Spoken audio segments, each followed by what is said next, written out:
ಓಂ ಗುರುಭ್ಯೋ ನಮಃ. ಹರಿ ಓಂ ಹರಿ. ನಮಸ್ತೆ ನನ್ನ ಪ್ರೀತಿಯ ವೀಕ್ಷಕರೇ, ನಾನು ನಿಮ್ಮ ಡಾಕ್ಟರ್ ಪಂಡಿತ್ ಶ್ರೀ ಸಿದ್ಧಾಂತ ಅರುಣ್ ಶರ್ಮಾ ಗುರುಜಿ. ವಿಶೇಷವಾಗಿ ಇವತ್ತಿನ ಒಂದು ಸಂಚಿಕೆಯಲ್ಲಿ ನಾವು ಕುಂಭರಾಶಿಯ 2025 ಅಕ್ಟೋಬರ್ ತಿಂಗಳ ಮಾಸಿಕ ಭವಿಷ್ಯವನ್ನು ನೋಡ್ತಾ ಇದ್ದೀವಿ. ವಿಶೇಷವಾಗಿ ಈ ಒಂದು ಮಾಸದಲ್ಲಿ ಕುಂಭರಾಶಿಯವರಿಗೆ ಮಕ್ಕಳೊಂದಿಗೆ ತಾಳ್ಮೆಯಿಂದ ವರ್ತನೆ ಮಾಡೋದು ತುಂಬಾ ಉತ್ತಮವಾಗಿರುತ್ತೆ. ಹಿತಶತ್ರುಗಳ ಕಾಟ ಜಾಸ್ತಿ ಆಗಿರುತ್ತೆ, ತಮಗೆ ಜಾಗೃತಿಯಾಗಿರಿ. ಮತ್ತು ವಿಶೇಷವಾಗಿ ಲೇವಾದೇವಿ ವ್ಯವಹಾರಗಳಲ್ಲಿ ಹೆಚ್ಚಿನ ಒಂದು ಆದಾಯಗಳು ಬರುವಂಥದ್ದು.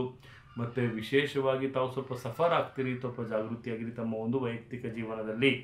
ಮತ್ತು ದುಡುಕು ಒಂದು ಮಾತಿನಿಂದ ಕಾರ್ಯ ಹದಗೆಡುವಂಥ ಸಾಧ್ಯತೆಗಳು ಜಾಸ್ತಿ ಆಗಿರುತ್ತೆ. ಮತ್ತು ವಿಶೇಷವಾಗಿ ಇಲ್ಲಿ ಒಂದು ಶತಭಿಷ ನಕ್ಷತ್ರದವ್ರಿಗೆ ಭಾವೋದ್ವೇಗಕ್ಕೆ ಒಳಗಾಗುವಂತಹ ಸಾಧ್ಯತೆಗಳು ಹೆಚ್ಚಾಗಿರುತ್ತೆ ಅಂತಲೂ ಸಹಿತ ನಾವಿಲ್ಲಿ ತಿಳಿಸ್ಕೊಡ್ಬೋದಾಗುತ್ತೆ. ಈ ಒಂದು ಮಾಸದಲ್ಲಿ ಕುಂಭರಾಶಿಯವರು ಅತಿಯಾದ ತಾಳ್ಮೆಯಿಂದ ವರ್ತನೆಯನ್ನು ಮಾಡಿದ್ರೆ ಅತಿ ಉತ್ತಮವಾದಂಥ ಲಾಭ ಅವರಿಗೆ. ಅತಿ ಒಂದು ವೇಗದ ಮಾತುಗಳನ್ನು ಕೊಟ್ಟು ಮಾತಿಗೆ ಸಿಗುಕಾಕೊಂಡು ಮತ್ತು ಅವರಿಗೆ ಒಂದು ಪಶ್ಚಾತ್ತಾಪಗಳಾಗುವಂತಹ ಸಾಧ್ಯತೆಗಳು ಸಹಿತ ಕಂಡು ಬರ್ತಾ ಇದೆ. ಹಿತಶತ್ರುಗಳ ಕಾಟ ಅಂತಲೂ ಸಹಿತ ಹೇಳ್ತಾನೆ, ಜಾಗೃತಿಯಾಗಿರಿ. ಶುಭ ಸಂಖ್ಯೆಯಾಗಿ ತಾವು 4 ಆಯ್ಕೆ ಮಾಡ್ಕೊಳ್ಳಿ.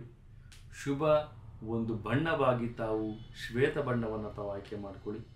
ಮತ್ತು ವಿಶೇಷವಾಗಿ ತಾವು ಆಯ್ಕೆ ಮಾಡ್ಕೊಳ್ಬೇಕಾಗಿರೋ ದಿಕ್ಕು ಬಂದು ಸೌತ್, ದಕ್ಷಿಣ ದಿಕ್ಕನ್ನು ತಾವು ಆಯ್ಕೆ ಮಾಡ್ಕೊಳ್ಳೋದು ತುಂಬಾ ಉತ್ತಮವಾಗಿರುತ್ತೆ. ಮತ್ತು ಆರಾಧ್ಯ ದೈವವಾಗಿ ಗುರುರಾಯರನ್ನು ತಾವು ಆರಾಧನೆಯನ್ನು ಮಾಡಿ ಈ ಒಂದು ಮಾಸದಲ್ಲಿ ಪ್ರತಿ ಗುರುವಾರ ರಾಯರ ಒಂದು ಬೃಂದಾವನವನ್ನು ತಾವು ದರ್ಶನವನ್ನು ಮಾಡುವಂಥದ್ದು ತುಂಬಾ ಉತ್ತಮವಾಗಿರುತ್ತೆ. ಅಕ್ಷತೆಯನ್ನು ತೆಗೆದುಕೊಂಡು ಮನೆಗೆ ಬಂದು ಆ ಒಂದು ಅಕ್ಷತೆಯಿಂದ ತಮ್ಮ ಒಂದು ತಲೆಯ ಮೇಲೆ ತಾವು ಅದನ್ನು ಅಕ್ಷತೆಯನ್ನು ಧಾರಣೆಯನ್ನು ಮಾಡಿ ಮುಂದಿನ ಕಾರ್ಯಗಳಿಗೆ ತಾವು ಹೋಗೋದ್ರಿಂದ ಉತ್ತಮವಾದಂಥ ಲಾಭ ತಮಗೆ ಸಿಗುತ್ತೆ ಅಂತಲೂ ಸಹಿತ ನಾವಿಲ್ಲಿ ತಿಳಿಸ್ಕೊಡೋದಾಗುತ್ತೆ. ಮತ್ತು ವಿಶೇಷವಾಗಿ ಇದೇ ರೀತಿ ನಮ್ಮ ಚಾನಲನ್ನು ತಾವು ಲೈಕ್ ಮಾಡಿ, ಶೇರ್ ಮಾಡಿ, ಕಮೆಂಟ್ ಮಾಡಿ. ಪ್ರತಿಯೊಂದು ವಿಚಾರಗಳು ಸಹಿತ ತಮಗೆ ಸಿಗುತ್ತೆ ಅಂತಲೂ ಸಹಿತ ನಾವಿಲ್ಲಿ ತಿಳಿಸ್ಕೊಡ್ಬೋದಾಗುತ್ತೆ. ನಮ್ಮ ತಾಯಿ ಜಗನ್ಮಾತೆ ಶ್ರೀ ಕೊಲ್ಲೂರು ಮೂಕಾಂಬಿಕಾ ದೇವಿ ಪ್ರತಿಯೊಬ್ಬರಿಗೂ ಸಹಿತ ಆಯಸ್ಸು, ಆರೋಗ್ಯ, ಸಂಪತ್ತು ಕೊಟ್ಟು ಕಾಪಾಡಲಿ ಅಂತ ಹೇಳ್ತಾ ಸರ್ವೇ ಜನ ಸುಖಿನೋ ಭವಂತು, ಸರ್ವ ಮಂಗಳಾನಿ ಭವಂತು.